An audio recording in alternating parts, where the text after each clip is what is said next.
আসসালামু আলাইকুম। রূপান্তর সংবাদে স্বাগতম। আমি তাবাস্সুম তাহিয়া। এখন চলুন জেনে নিই আজকের একটি গুরুত্বপূর্ণ সংবাদ। চিকিৎসা শেষে বাসায় ফিরলেন জামায়াতে আমির।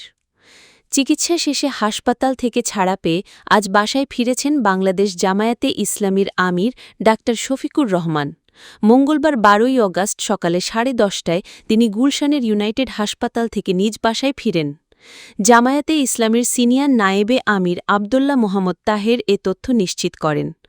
গত শনিবার ২রা অগাস্ট সকালে রাজধানীর ইউনাইটেড হাসপাতালে জামায়াতে আমিরের হার্টের বাইপাস সার্জারি করা হয়। চিকিৎসক জানান আরও ৩ সপ্তাহ বেডরেস্টের পরেই পুরোপুরি সুস্থ হবেন তিনি। এর আগে গত ১৯ জুলাই সোহরাবর্দী উদ্যানের সমাবেশে হঠাৎই অসুস্থ হয়ে পড়েন তিনি।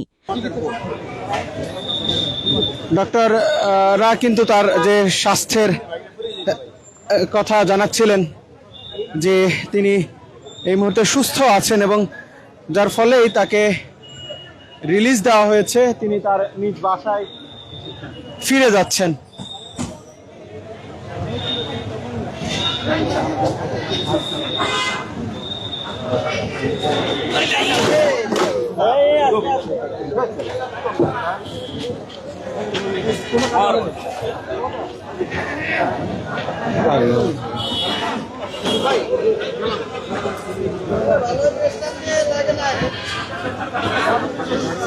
ইউনাইটেড হাসপাতালের সামনে থেকে যুক্ত আছি।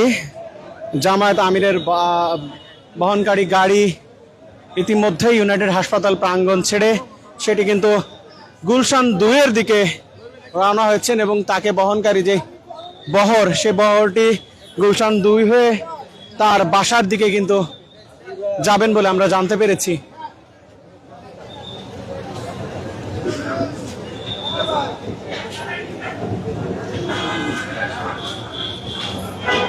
তাকে দেখতে কিন্তু নেতাকর্মীরা সকাল থেকে এখানে ভিড় করেছিলেন। আমরা সকাল থেকে এখানে অবস্থানকালে দেখেছি নেতাকর্মীদের ভিড়। সেই ভিড় কিন্তু ঠেলেই আসলে তার গাড়িটি এগিয়ে চলেছে। গাড়িটিকে ঘিরে রেখেছেন জামায়াতের নেতাকর্মীরা। দেখানোর চেষ্টা করছি জামায়াতের ইসলামের যে আমির ডক্টর শফিকুর রহমান, তিনি তার হার্টের যে ব্লক ধরা পড়েছিল সেই ব্লক সার্জারি করেছেন ইউনাইটেড হাসপাতালে। সেখানে চিকিৎসাধীন ছিলেন বেশ কিছুদিন। তার চিকিৎসা সেবা শেষে আজ কিন্তু তিনি বাসায় ফিরছেন। পরে ৩০ জুলাই ইউনাইটেড হাসপাতালে তার অ্যাঞ্জিওগ্রাম করা হয়। সেখানে তার হার্টে 4টি ব্লক ধরা পড়ে। রিলিজের পর তার সুস্থতার জন্য দোয়া করায় দেশবাসীর প্রতি কৃতজ্ঞতা জানিয়েছে জামায়াতের আমির।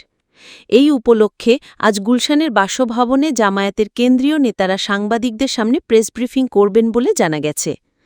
এখন পর্যন্ত এটাই ছিল খবর। আরও আপডেট জানতে সাথে থাকুন রূপান্তর সংবাদে। আমি তাবাস্সুম তাহিয়া। ভালো থাকুন, সুস্থ থাকুন। আমাদের চ্যানেলটি সাবস্ক্রাইব করুন, বেল আইকনে চাপ দিয়ে রাখুন যেন নতুন ভিডিওর নোটিফিকেশন মিস না হয়। আর আমাদের ফেসবুক পেজে লাইক ও ফলো দিতে ভুলবেন না।